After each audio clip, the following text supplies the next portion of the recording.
We are doing the poem Tale of Custard the Dragon.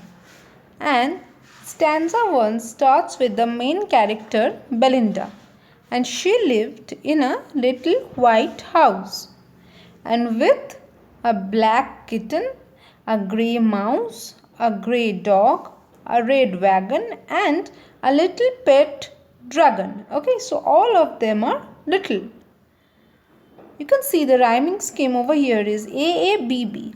House goes with mouse, so line A goes with line B, whereas line C goes with line D, wagon and dragon. So it is AABB. Okay.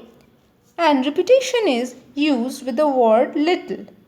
While you can see over here, relio, trulio are written, it means real and truly. While these words are not actually those words that we use formally. So here the poet has used words according to the rhyming scheme, accordingly whatever he wanted. So you can see over here it's about poetic license, which we have already discussed, that it means that the poet can use anything as per his wish when he wants to make something beautiful in his poem, when he wants to make something good in his poem. He has a license, I mean he is allowed to use words according to his own choice. But of course those words actually matches to the main words, that is real and true. It's not that he wants to keep the word real and true and he's using some other words which doesn't have any connection with those words. So here you can see poetic license has been used and he has changed these words a bit to decorate the poem in a better way. And pet dragon, you can see a dragon is something which is very wild, which is not actually perfect to become a pet. While as a pet we know that it can be a dog, it can be a cat, and something which is actually domestic and which is not wild. So a very opposite combination is given over here with this pet and dragon. So this we are going to call oxymoron. Now shifting to stanza 2, you can see the name of the pets are given. The kitten is ink, the mouse is blink, the dog is mustard, and dragon is custard. Fine. Literary devices again same AABB, and similarly you use like dog is compared to mustard and say that the little yellow dog was as sharp as mustard. Okay, so we know the taste of mustard is very sharp, so that actually the sharpness that the taste creates in our mouth, the stimulating thing that the mustard creates in our mind, actually that matches with the sharpness of the dog. So the dog is compared to mustard. While alliteration is used with the C sound over here, like you can see custard and coward and called, all of them C is used. So we know that it is known as alliteration when there is a combination of words which show a similar sound. Next, in stanza number 3, you can see the characteristics of Custard the dragon is given over here. He is having big sharp teeth, he is having spikes on top of him, he's having scales underneath his body, his mouth is like a fireplace, his nose is like a chimney, and his feet are like sharp knife, that is a dagger. Okay.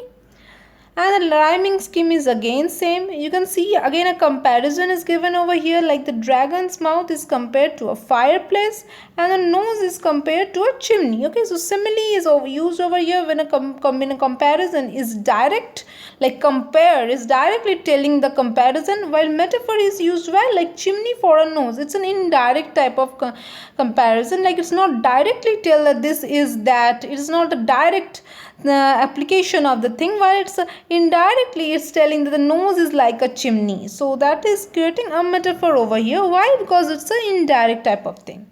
In stanza 4 we are getting some information like Belinda was very brave like bears, and Ink and Blink actually was so brave that they chased down lions down the stairs. Mustard is compared to the tiger, while about Custard it is said that he was so coward, he was not brave, and he was so afraid that everything that he always demanded a safe cage. He demanded security, he demanded a safe cage to stay in, because he was not as coward as Mustard and other pets. Instead he was he was not as brave as Mustard and every other pet. Instead he was very coward.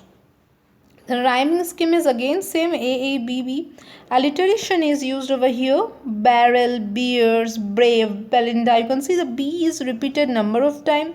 Again a comparison is done like barrel of beers and directly said it is like again Mustard's beverage compared to Angry Tiger. So again another direct comparison is given over here. Okay. In stanza number 5, we get again certain information like they all made fun of the dragon. Okay, which is of course an unethical thing that is happening in today's society towards the less capable human beings. And Ink and Blink made fun of him by comparing him to a knight known as Percival. What is the name of the knight? Name of the knight is Percival, who was thought to be brave but ran away due to lack of courage. So Percival was the name of a knight who actually ran away due to the lack of courage, and Percival is compared to whom? Compared to the dragon Custard. Okay, so you can see the inner meaning over here is that it is very unethical to get to compare it like this, that the dragon is compared, dragon is said like he was very coward, he is like just a Percival. You can see these type of things are very unethical. Why? Because it's happening today's society towards the less capable human beings. Okay, so the rhyming scheme is again same AABB. You can see a repetition of the sentence is done over here, and relio, trulio, and the repetition is used with the word tickled him. And you can see allusion. As we know, allusion means when we give reference to certain stories that we have heard long ago, or maybe that we came across sometimes long ago. Like we have seen this thing in Amanda where she was remembering Rapunzel. Okay, Amanda was remembering whom? Rapunzel. So we have seen that allusion over there. Similarly, this allusion of Percival, we are getting a reference to the story of Percival, which is again an allusion. In stanza number 6, you can see Belinda giggled till she shook the house, and Blink said weak. Okay, the rhyming scheme is, you can see again same, house, mouse, rage, cage. And you can see this actually, the stanza 6 and 7 gives us this information. When all of them were making fun of the dragon, they heard someone entering the house.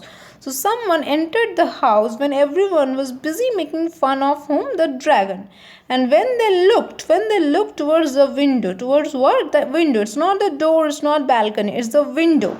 They saw a pirate climbing up. The dog barked at him and the kitten meowed at him. Belinda cried, "Woe." Okay, so you can see the situation is given over here. A pirate has entered the house, and you can see the reaction. It's not certainly a very good reaction, a very brave reaction from either of the pet or from Belinda. Instead, the reactions are pretty scary, like they are scared, they are scared about whatever is happening.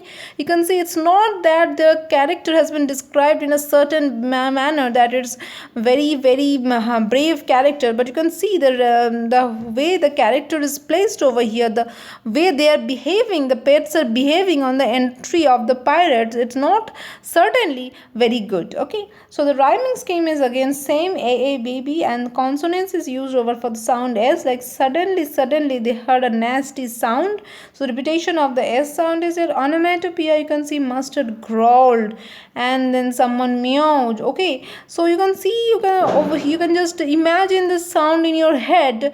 You can, whenever this meow thing comes, you can imagine you are in your head, you are going to hear this sound meow. So through the writing only, the poet actually makes you hear this sound over here in your head. So this is known as onomatopoeia, when certain words are over here written which actually brings the sound in our head. Fine. And poetic license is here again where winda. The word is window, while the poet has used the word winda to create a rhyme. Fine. So this was all about your Custard Dragons 7 till 7 paragraph that we have been doing today. And kindly go through these and have a look at your book and underline all those points where you're having confusion. Underline everything that wherever you're having confusion, go through this and just have a look at your book. And next lecture we're going to meet with stanza number 8. We're going to deal from stanza number 8 till the end of the poem.